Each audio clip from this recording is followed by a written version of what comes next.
What's going on, guys? We're coming at you again with another Let's Argue video. These are fun. Yeah, and a lot of people seem to like them, or from what I've read in the comments below. Definitely some zingers you guys are throwing in. It's all in good fun, though. Yeah. This is how it's supposed to be. Yeah. I feel like things just get heated. Because I was thinking, like, when people write comments, you never know the context they're saying it in, like the inflection. Sometimes I read comments and I'm like, this guy's just going for my neck. And then I like read it in a different voice. I'm like, oh, it was kind of like a constructive criticism he just gave us. Yeah, but I think most of the time we receive them how they are delivered. Like most people, like, you know, if you think they're going for your neck, they're going for your neck. Last time we did salads are bad for you. And this is the most controversial one yet. We got some good comments in. Something I definitely learned is we have to define what we're talking about. Yes. It was unclear if we're talking about the lettuce part of it or the unhealthy dressings. We're talking about lettuce, and I kept trying to bring us back there, but it's hard. Yeah. It's easy to get off topic when you're arguing, right? The most upvoted comment on the last video was a 3-pronged critique of our video. I like that. Salad advocate here. This is by Amir. My biggest issue was the complaint about the unhealthy dressings. Imagine me saying that eating meat is unhealthy because of the store-bought sauces that go with the meat. When you're talking about meat, it isn't implied that there's like an unhealthy sauce on it. Yeah. With a salad, it's kind of implied, like something's coming on it. Right. 90+% of the time, it's the unhealthy dressing. But yeah, you can have healthier dressing, sure. You can have dry salads too, but most people aren't doing that. The expensive argument. I find complaining about how salad is expensive for the calories to be funny. The low-calorie content is the advantage of eating a salad, and introducing them to a diet will help with weight loss by keeping you full with a minimal addition of calories. True, if you're doing weight loss the wrong way, which is trying to feel full and having as much volume with as little nutrients as possible, then salad is a great choice. Yeah, we know, like that type of dieting mindset leads to just doing a standard diet. Further unhealthy mindset and then just weight gain after all of that weight loss. I mean, I used to eat like that when I was a vegetarian. It was more about volume and less about nutrition. I would say you're doing it the wrong way if that's how you feel, but obviously reasonable minds can disagree, sure. And also with a little bit of context from the video, Matt was talking about how as humans, we try to seek out the most nutrient-dense foods. Mm-hmm. So eating salad is just like going against what we are intended to be doing. Transition, point 3 is the nature argument. We used to eat like that is dumb. We also did not have medicine, vaccination, or gyms in ancient times, but we do now. We have departed a lot, right?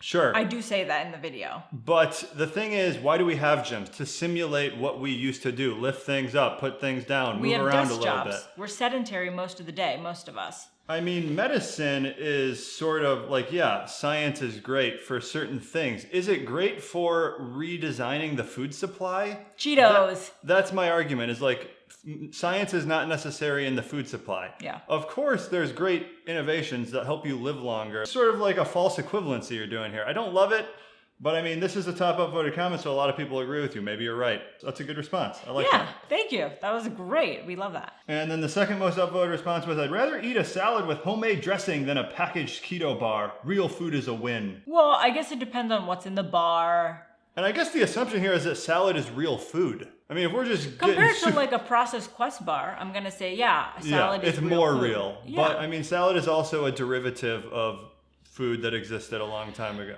Like, people don't want to hear that. Fine. No, because then you can do that with animals, right? Like hormones and like the way we raise our cattle and our chickens. Yeah. Everything's different. I would say question how real your salad is. How about that? But today's thing. Ashley Bruni suggested this on the last video. Let's argue. It's better to be doing dirty keto than no keto at all. So I really like this one. First, in my mind, I'm like, okay, so what does dirty keto mean? And then what does not at all mean? We got to define dirty keto first. Yes, let's do that. So to me, that means just counting carbs, eating whatever you want as long as it fits into those carbs. That can include things like all the prepackaged foods, regular mayo made with soybean oil. All the fast food. Yeah, lots of vegetable oils. That's kind of like the worst case scenario for lazy keto, American dirty keto. Sliced cheeses, even like maltitol in the sugar-free candies. That's dirty. See, I don't count that. I count that as not even being keto. Oh, I count that as dirty. If it knocks you out of ketosis, it's not. Well, you're eating the whole bag, sure. But like, I feel like 1 to 2 pieces of candy, that's... Sure. You have to be doing a keto diet, though. So, like, if you eat a bag of Russell Silver candies, you're not doing a keto diet. Yeah. Okay. But I'm talking 1 to 2 pieces. Okay. That's just dirty to me, like that ingredient. Okay.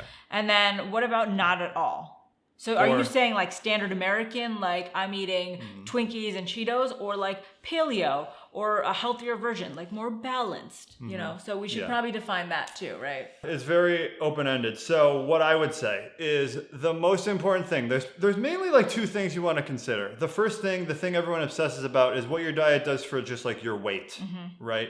Probably not as important as the nutrient density of your diet, which is the other thing you should factor in. How many nutrients are in your diet with as little bad things as possible? That's Right, prong two. If you're just focusing on what your diet does to your weight, a dirty keto diet could be very beneficial. It may Yeah. be one of the best diets you could do. Is it better than not at all? I would say no. I would agree. Maybe you're including some carbs. Maybe you're going out once in a while, but you're choosing where you're going based on what foods they have, and you are selective about the ingredients you include in your diet. So it is just like a healthier form, but not keto. Here's the addendum though. I would say if you're starting keto, you're just coming off a standard American diet, there's a place for the worst keto diet imaginable. That could be a decent, it's not good for you, but it could be a decent transitionary step towards a better diet in the future. Because everyone has to make small steps instead of the New Year's Day mentality where you make one giant leap for mankind and you just like do crazy diet, crazy exercise, and it's not sustainable. So you got to find something that's sustainable you can do for a long time. So starting with a lazy keto diet, that's kind of what we did. We just ate Quest bars all day. We had like 2 Quest bars per night. We would like bake it in the oven and stuff. It's reasonable as long as your eye is on the prize, like you're progressing towards something better. Yeah. But if we're just comparing diets, a diet mainly consisting of store-bought mayonnaise versus like a paleo diet that has a lot of sweet potatoes and honey and stuff in it. Yeah. Of course, the paleo diet's way better for you. So is a dirty keto diet better than no keto at all? No. I don't think so. I'm pretty firm on that. I would say no. If I were going to choose for myself, I would rather do like a paleo, a higher carb diet where Than I'm a dirty focused keto diet. than a dirty keto diet, 100%. But there's a place for a dirty keto diet. Oh, yeah. Transitioning. In that, Starting out. probably that's good. And if you land there, because a lot of people land there, You just live there. if you're comfortable For with years. that, and if you're finding success, and if your primary goal is weight loss, and it's not like better health for the long run, then that's cool too. Like, do what you got to do. Someone asked us one versus the other, and we would both go not keto. Comment below, what do you guys think? And comment below with suggestions for the next Let's Argue. Thanks for joining us. See you later.